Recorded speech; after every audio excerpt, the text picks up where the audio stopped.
NFL owners are a unique breed. A $300,000 fine for David Tepper when he was spotted on this video spilling his drink on a Jacksonville Jaguars fan.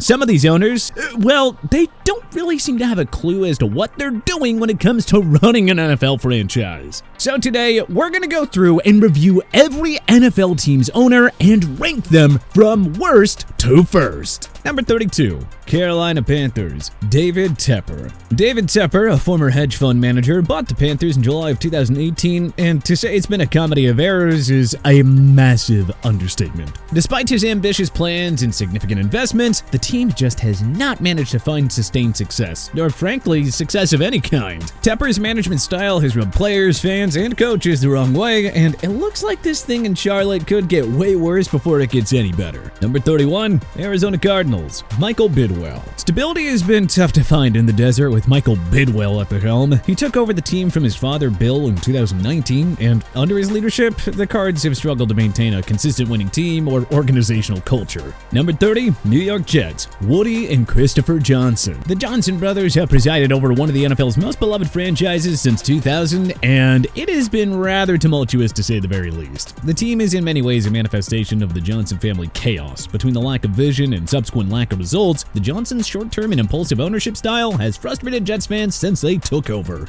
Number 29, Las Vegas Raiders, Mark Davis. Mark Davis inherited the Raiders in 2011 after the death of his legendary father, NFL renegade Al Davis. His tenure has been marked by the same lack of chaos and underwhelming product on the field that characterized the latter half of his father's career. Davis has fallen out of favor with the team's fans due to his decision to move the team from Oakland to Las Vegas, which definitely alienated many longtime fans. Number 28, Jacksonville Jaguars, Shad Khan. Shad Khan has been one of the more polarizing owners in the game in recent years. He and his son have been aggressive in their pursuit in turning the Jaguars into a winning program, but they've also flirted relentlessly with the idea of moving the team to the UK. Number 27, Washington Commanders, Josh Harris. Ownership was a tough topic of discussion for football fans in DC for a long time, as Dan Snyder's ownership tenure was marred by controversies, poor management, and a toxic workplace environment, which mercifully culminated in the team's sale to Josh Harris in 2023. Harris, who also owns the NBA's Philadelphia 76ers, has a massive task ahead to rebuild the franchise's reputation and restore its former glory. And unfortunately, he has to start near the bottom of this list until he proves that he can actually pick up the pieces effectively.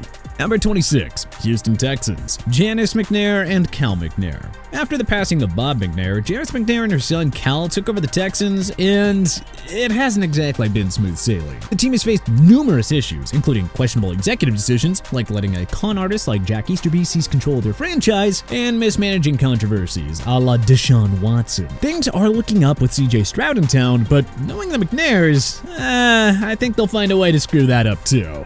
Number 25, Detroit Lions, Sheila Ford Hamp. Sheila Ford Hamp took over the Lions in 2020 following her mother, Martha Firestone Ford. Up until the recent hiring of Dan Campbell as head coach and Brad Holmes at GM, it has been a real trudge for one of the NFL's oldest franchises, and the ownership group has been a major catalyst in that struggle. Number 24, Miami Dolphins, Stephen Ross. Stephen Ross has had his hands full since he assumed control of the Miami Dolphins in 2009. His tenure has been marred by two major controversies: the fallout with head coach Brian Flores and the subsequent lawsuit, as well as the Tom Brady tampering scandal, which ended up costing the Dolphins a 2024 draft pick. Number 23, Chicago Bears, Virginia Hollis McCaskey. There may be a lot of excitement in the Windy City heading into the 2024 season, but I think it's safe to say that it is in spite of the McCaskey family, not because of them.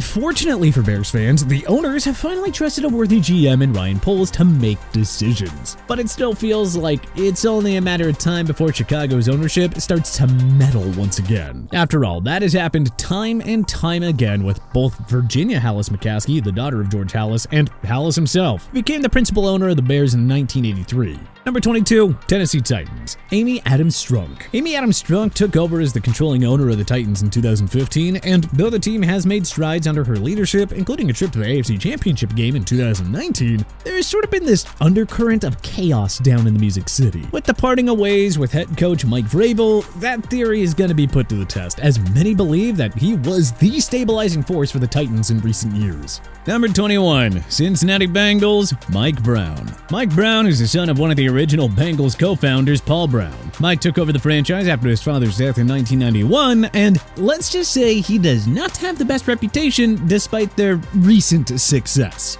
The Bengals are known for being one of the cheapest franchises in the entire league, and for having notoriously bad facilities for their players. Brown is fortunate that they stunk their way into Joe Burrow, otherwise this franchise would still be at the very bottom of the AFC. Number 20, Atlanta Falcons, Arthur Blank. Arthur Blank, co-founder of Home Depot, has owned the Falcons since 2002. While he has been praised for his charitable work and commitment to the city of Atlanta, the Falcons have struggled to maintain success, as highlighted by their infamous Super Bowl 51 collapse.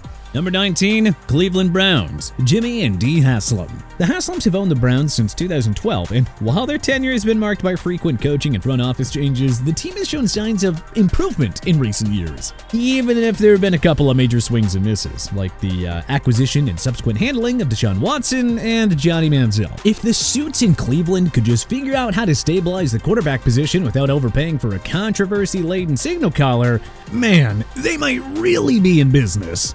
Number 18, Denver Broncos, Walton Penner Group. The Denver Broncos were one of the most recent NFL franchises to be purchased, and let's just say that the Walton Penner Group has a lot of work to do to live up to the late Pat Bowlen's legacy. This new ownership group has some pretty big shoes to fill, but hey, at least it has the resources to continue Bowlen's winning tradition. I guess only time will really tell how they actually fare. Number 17, Minnesota Vikings, Ziggy Wilf. Ziggy Wilf has owned the Vikings since 2005, and under his leadership, the team has been competitive, reaching the playoffs multiple times, but they've just never really been able to get over the hump. Nevertheless, Wilf's commitment to the organization and the fans, a la getting a new stadium developed and maintaining a competitive roster, has been key to his popularity with the fan base. Number 16, Los Angeles Chargers, Dean Spanos. To say that Dean Spanos is unpopular is the understatement of the century. You see, Chargers fans have loathed the Spanos family for decades now for relentlessly flirting with the idea of relocating the team from San Diego. That said, there is reason for excitement around the now Los Angeles-based franchise with Justin Herbert under center and the signing of Jim Harbaugh as their head coach. So it's hard to argue that they aren't the hot mess that longtime Chargers fans believe them to be. Number 15, Indianapolis Colts, Jim Irsay. Jim Irsay is one of the more charismatic and personable owners in the NFL. He's owned the Colts since 1997, and overall his tenure has been fairly successful, as it includes a Super Bowl win and multiple playoff appearances. Now, granted, he has had some issues off the field, but what can you do? Overall, he seems like a relatively human owner in the grand scheme of things. Number 14, Green Bay Packers, Green Bay Packers Inc. The Green Bay Packers are a unique one in that they are the only NFL team to not have a traditional owner. Instead, they sell stock in the team and allow fans to become pseudo-owners and shareholders. The team, of course, isn't run by a committee of fans, though. It's chairman Mark Murphy who calls the shots, and all things considered, he's done a pretty good job. Number 13, New Orleans Saints, Gail Benson. Gail Benson took over the Saints after the passing of her husband Tom Benson in 2018, and while the team has admittedly been mediocre, she's done a pretty good job of continuing to support the team and community. The commitment to winning football is there. She just needs to find the right executives to actually call the shots. Number 12, Tampa Bay Buccaneers, Glazer family. The Glazer family has owned the Buccaneers since 1995, and it's been far from a straight line. In stretches, they've been one of the league's worst teams, but their time at the helm also included 2 Super Bowl wins, which cannot be scoffed at. Number 11, Philadelphia Eagles, Jeffrey Lurie. Jeffrey Lurie was a polarizing figure amongst Eagles fans since taking over in 1994, but he has been able to secure the team's first Super Bowl win in 2017, which definitely cemented his legacy in the city of brotherly love. Number 10, New England Patriots, Robert Kraft. Robert Kraft's ownership of the Patriots since 1994 has been nothing short of legendary in the grand scheme of things. He took one of the league's worst franchises and rattled off 6 Super Bowl wins and numerous playoff appearances. It has been tough the last couple of years, but hey, all things considered, he's most certainly one of the best. Number 9, Dallas Cowboys, Jerry Jones. Jerry Jones has been one of the most influential and controversial owners since buying the Cowboys in 1989. He became the villain of the league with his boisterous ways, and the Cowboys racking up Super Bowls in the 90s. But the years since have been none too kind to his prized organization. That said, he has turned the Cowboys into a global brand and built a state-of-the-art stadium, which most certainly should not be discounted. Number 8, Seattle Seahawks, Jody Allen. Jody Allen took over the Seahawks following the death of her brother Paul Allen in 2018 and has done a good job of stabilizing things. With the shocking departure of Pete Carroll this past offseason, however, that is gonna be put to the test. Number 7, New York Giants, John Mara and Steve Tisch. It hasn't been pretty for the New York Giants the last couple of years, but there's no arguing the legitimacy of the Mara family's reign in New York. After all, they single-handedly prevented Brady and Belichick from winning 2 more Super Bowls and having a 19-0 season, which, hey, I think is reason enough for them to be high on this list on their own.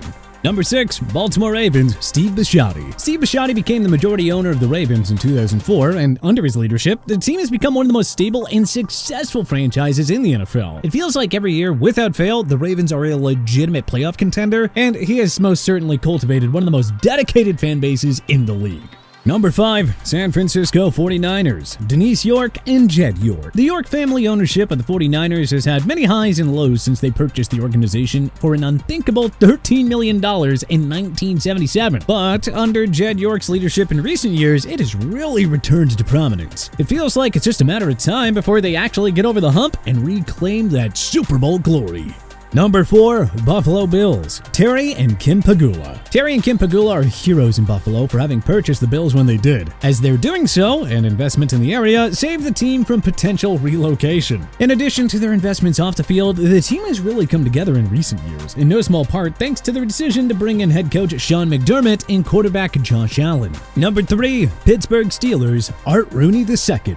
Art Rooney II has continued the family legacy of strong leadership, continuity with the coaching staff, and competitive teams since taking over the Steelers. The team's strong organizational culture is representative of its city, and the fans love and respect them for it. Number 2, Los Angeles Rams, Stan Kroenke. Stan Kroenke's ownership of the Rams has been eventful, to say the least. There was the team's relocation from St. Louis to Los Angeles, the reconstruction of the state-of-the-art SoFi Stadium, and of course, capturing the Super Bowl with their F the Picks strategy.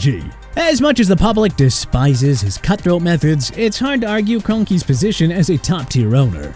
Number 1, Kansas City Chiefs, Clark Hunt. It's hard to argue that there is any better ownership in the NFL at this point than the Kansas City Chiefs. Granted, there is a strong degree of hindsight because they gambled correctly on Patrick Mahomes, but when you look at the legacy of his family in the NFL and the way that they've always managed to keep the team relevant in conjunction with the new heights that they've hit recently, well, they're the top of the top. There's no further argument.